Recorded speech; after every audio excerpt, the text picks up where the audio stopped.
Assalamualaikum warahmatullahi wabarakatuh. Hai adik-adik, apa kabarnya? Semoga adik-adik dalam keadaan sehat dan walafiat.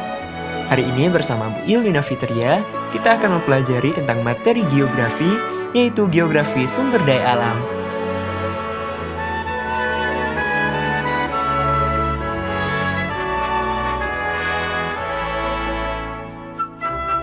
Adik-adik sudah tahu dong, salah satu faktor yang sangat mendukung kehidupan makhluk hidup di bumi ini adalah lingkungan, di mana lingkungan menyediakan berbagai sumber kehidupan seperti makanan, minuman, dan lain sebagainya. Sumber-sumber tersebut disebut dengan sumber daya alam, atau yang disingkat dengan SDA. Apa sih sumber daya alam itu?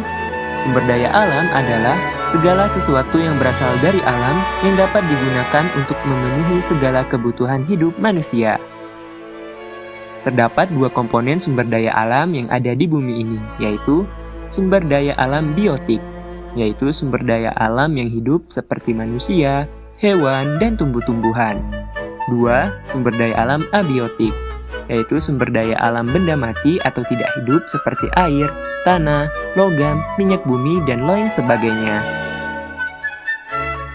Klasifikasi jenis-jenis sumber daya alam bisa dilihat dari berbagai sudut pandang, seperti sumber daya alam berdasarkan sifatnya.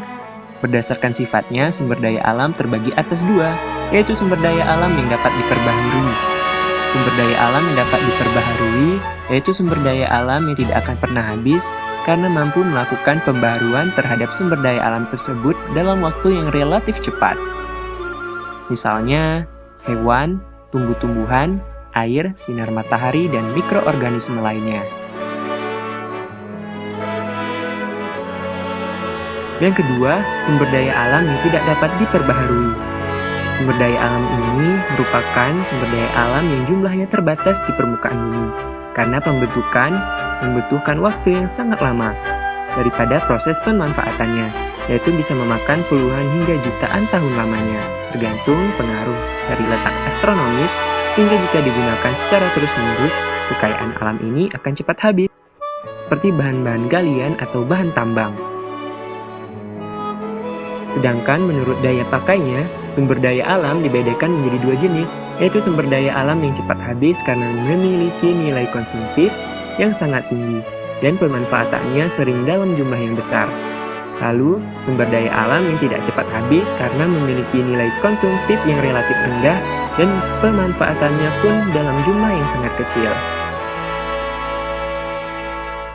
Berdasarkan jenisnya, sumber daya alam terbagi atas dua, yaitu sumber daya alam hayati atau biotik.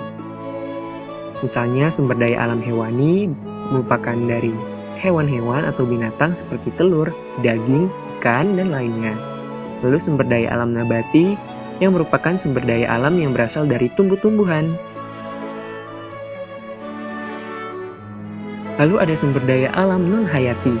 Sumber daya alam non-hayati merupakan sumber daya alam yang berasal dari benda mati atau benda tak hidup. Misalnya tanah, air, udara, sinar matahari, dan hasil tambang. Lanjut ke sumber daya alam berdasarkan pembentukannya. Berdasarkan bentuk dan potensi penggunaannya yang belum kita ketahui, ada 4 macam yang akan menjelaskan sumber daya alam berdasarkan bentuknya dengan pengertiannya satu persatu. Berikut adalah penjelasan mengenai sumber daya alam berdasarkan bentuk dan potensi penggunaannya. Pertama, sumber daya alam materi, yaitu sumber daya yang berupa benda mati yang bisa didapatkan dari alam secara langsung, yang dapat melalui beberapa proses seperti penambangan dan pengolahan sehingga memiliki daya guna bagi kelangsungan hidup manusia, maupun tanpa melewati proses sama sekali. Contohnya, sumber daya alam materi yang melewati proses penambangan maupun pengolahan, contohnya barang-barang tambang seperti minyak bumi yang diolah menjadi berbagai bahan bakar seperti bensin, solar, pertamax, bensol, dan lain sebagainya.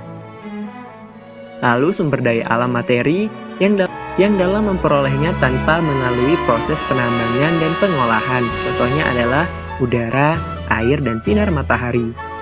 Yang kedua, sumber daya alam energi, yaitu sumber daya alam yang dapat menghasilkan energi yang nantinya dapat dimanfaatkan untuk menunjang dan memberikan fungsi lingkungan hidup pada kehidupan manusia. Contohnya, adalah minyak bumi, batu bara, gas alam, air, udara, sinar matahari, dan lain sebagainya yang dapat dimanfaatkan sebagai sumber alam berupa energi. Yang ketiga ada sumber daya alam ruang, yaitu sumber daya alam yang berupa ruang, tempat atau wilayah yang dapat dipergunakan oleh manusia untuk kelangsungan hidupnya. Sumber daya ini dipengaruhi oleh beberapa hal seperti letak astronomis, letak topografi, maupun bentuk reliefnya. Contohnya adalah gunung, lembah, dan lain sebagainya. Lalu yang keempat ada contoh sumber daya waktu, yaitu sumber daya alam yang keberadaannya terikat oleh waktu atau musim. Contohnya adalah air, yang mana di musim kemarau keberadaannya sangat sulit ditemukan, sehingga lahan-lahan pertanian banyak yang kekeringan dan mengalami gagal panen. Sedangkan di musim penghujan, keberadaannya justru begitu melimpah hingga dapat menimbulkan bencana banjir dan erosi. Contohnya sinar matahari, udara, dan air. Lalu berdasarkan lokasinya, terbagi atas dua macam, yaitu yang pertama sumber daya alam akuatik, yaitu sumber daya alam yang biasa dijumpai di daerah atau wilayah perairan. Contohnya adalah ikan, rumput laut, terumbu karang, udang, kepiting, dan lain sebagainya. Lalu yang kedua sumber daya alam terestrial, yaitu sumber daya alam yang dapat kita jumpai di daerah atau wilayah daratan, misalnya hutan, bahan tambang, dan lain sebagainya. Itulah beberapa klasifikasi jenis-jenis sumber daya alam. Semoga adik-adik dapat memahami dan dapat dipelajari dengan seksama. Terima kasih, dan tunggulah video-video pembelajaran geografi lainnya bersama Bu Yulina Fitria. Terima kasih. Assalamualaikum warahmatullahi wabarakatuh.